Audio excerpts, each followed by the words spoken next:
Australia's federal government just took aim at a tax policy worth roughly $1 trillion in property holdings, and Sydney is feeling it first.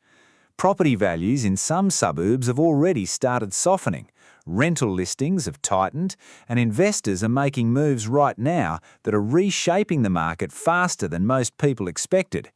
Here's what actually happened and why it matters to every homeowner, renter, and buyer in the country.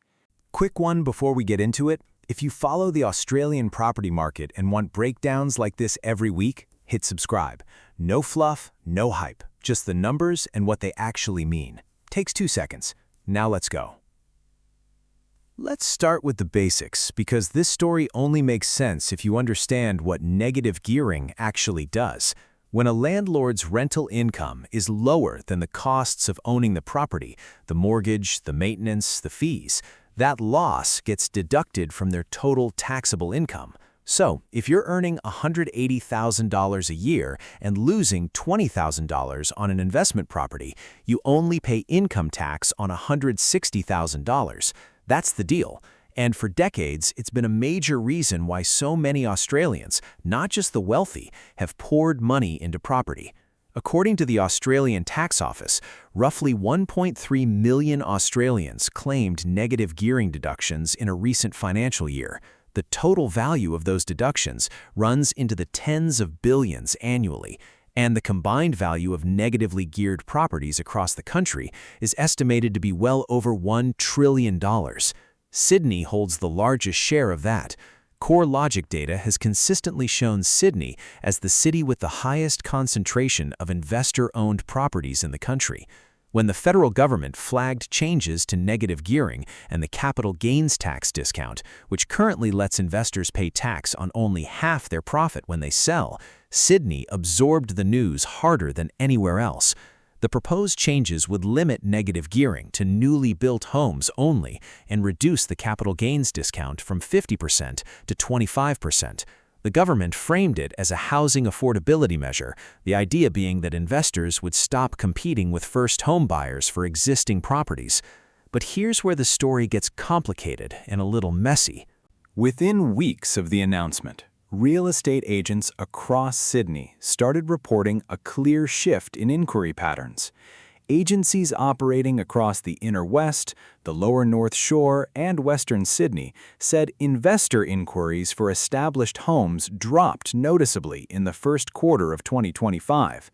Some agents described it as buyers backing off almost overnight, not disappearing completely, but pulling back, recalculating, and in some cases listing properties they'd been holding for years. SQM research data showed Sydney investor listings ticked up in early 2025, particularly in middle ring suburbs where rental yields were already thin. When your gross rental yield is sitting around 2.5 to 3%, which is where a lot of Sydney property sits, and the government is trimming your tax benefit on top of that, the numbers start looking very different very fast. CoreLogic reported that Sydney dwelling values, which had recovered strongly through 2023 and into 2024, began to plateau in late 2024 and showed early signs of softening in select segments by early 2025. That's not a crash, but the tone shifted, and agents were noticing it on the ground.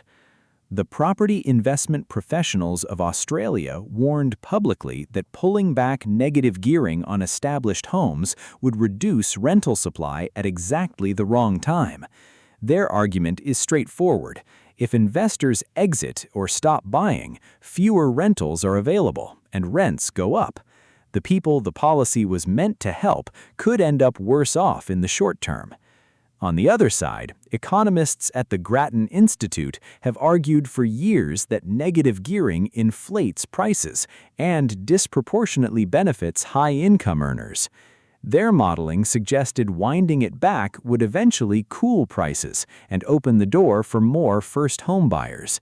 Both sides have data, and right now, the market is caught squarely between them.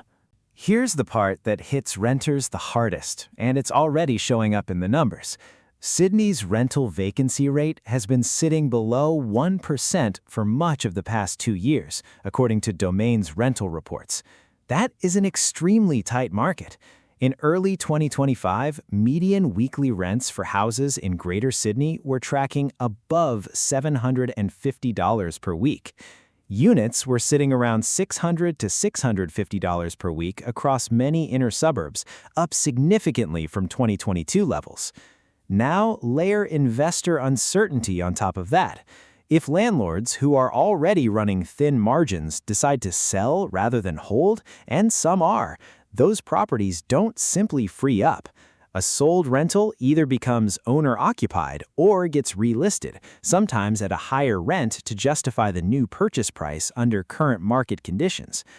The National Housing Finance and Investment Corporation flagged in late 2024 that rental supply in Sydney was not keeping pace with population growth and net overseas migration.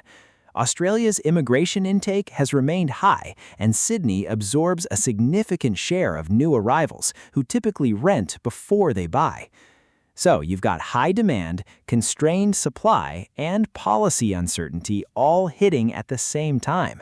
That combination is keeping rents elevated even as property price growth cools.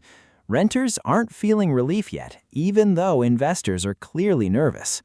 The people this policy was supposed to help, first home buyers, are watching all of this with pretty mixed feelings right now.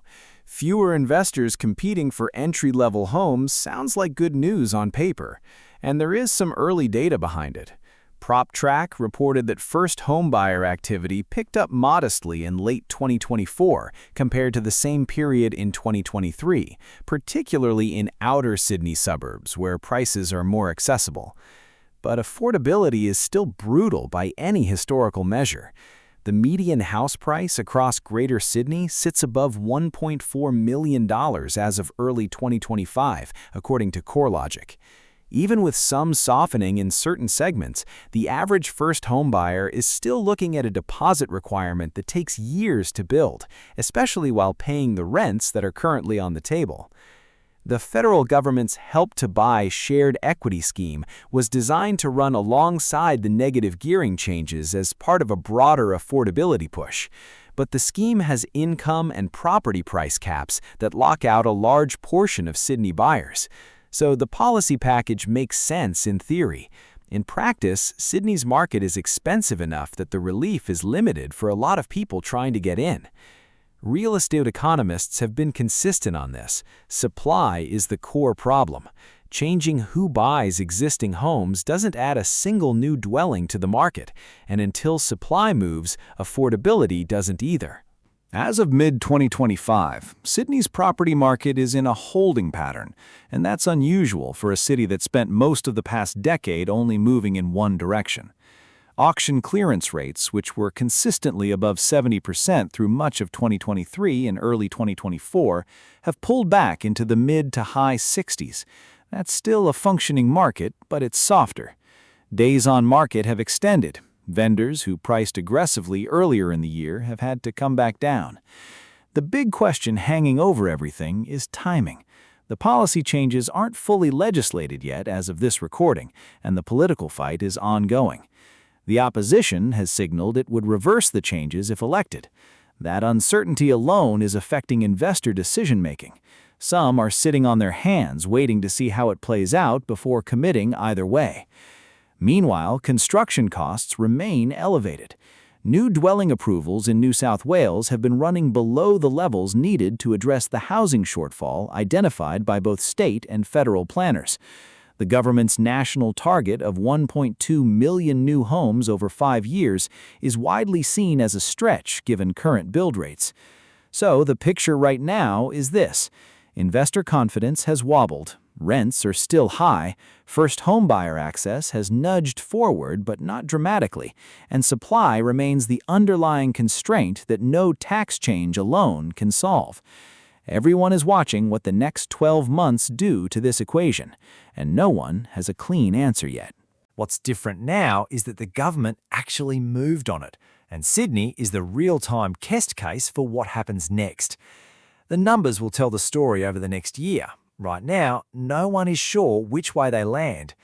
If you found this breakdown useful, subscribe. We cover these shifts every week before they hit the mainstream headlines. And if you want to go deeper on what's happening with Australian rents and housing supply, the next video is right there waiting for you.